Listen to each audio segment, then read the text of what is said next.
Hello, my friends. Puck of the Wilds coming at you here from this beautiful lake. It's actually rather dirty, but it's still beautiful and nice to look at, and I'm blessed to live here. I hope you are all doing well, whether it be morning, afternoon, evening, or night. And so, there's something special I would like to talk to you about.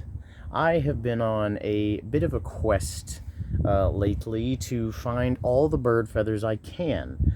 I find birds to be one of the most magnificent creatures on the planet, and to find their feathers, I believe, is truly a blessing. And there's much symbolism behind these feathers and the birds in particular, and I just found so many feathers from one of my favorite birds, the vulture. Look at this magnificent feather. It's bigger than my head. And I'd like to show you the little collection that I found and speak of vultures and why they are one of my favorite birds, if not my favorite bird. So, here we have this little collection I found. Look at this. Look at these things. Look, compared to my hand, look how big they are. I found a roost of them here in my neighborhood. I was wandering around near the dock where a bunch of ducks and different birds like to hang out, and I spoke to one of my neighbors, asked him if he had any feathers or seen any, or if maybe he wouldn't mind holding on to some if he found them for me. And he told me of this spot up the road where they roost that I actually knew of. I just never thought to go and grab them or go look there for any. And I went down there and I found so many. These are the best ones that I came across, but there were many, many more.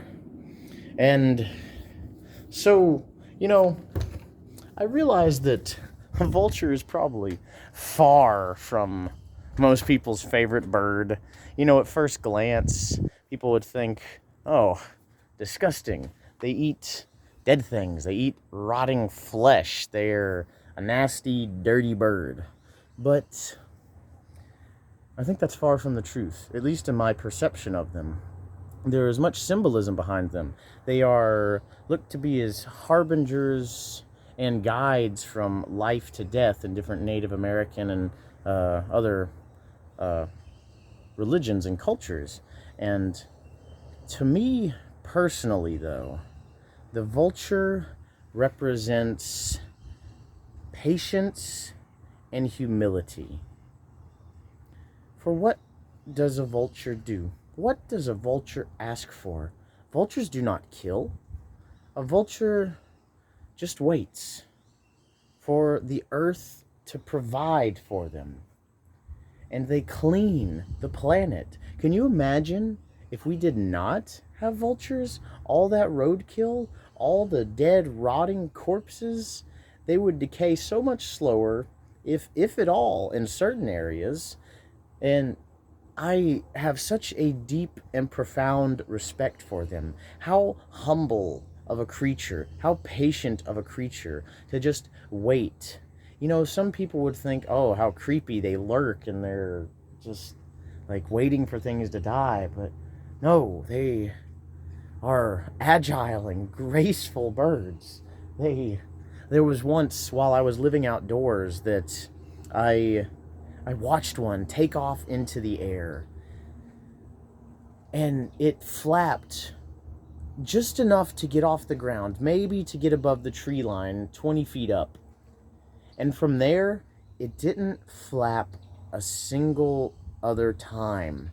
It spread its wings out and caught a vortex of air and just swirled. I could see the vortex. It just tilted and turned and followed the air all the way up until it was maybe 150, 200 feet up, not flapping a single time. What grace this bird has, and the humility of being able to just take what is given. They do not kill, they do not hunt, they just enjoy life. They fly, they glide, they bathe in the sun until the earth provides for them what they need, and then they clean up that which we find disgusting. I believe this bird deserves so much honor and respect from us. And I feel truly blessed to have found these feathers. And I just wanted to share some of my thoughts on this truly amazing bird. So, thank you very much. I hope you all have a fantastic and blessed morning, afternoon, evening, day, night, wherever you are. God bless you.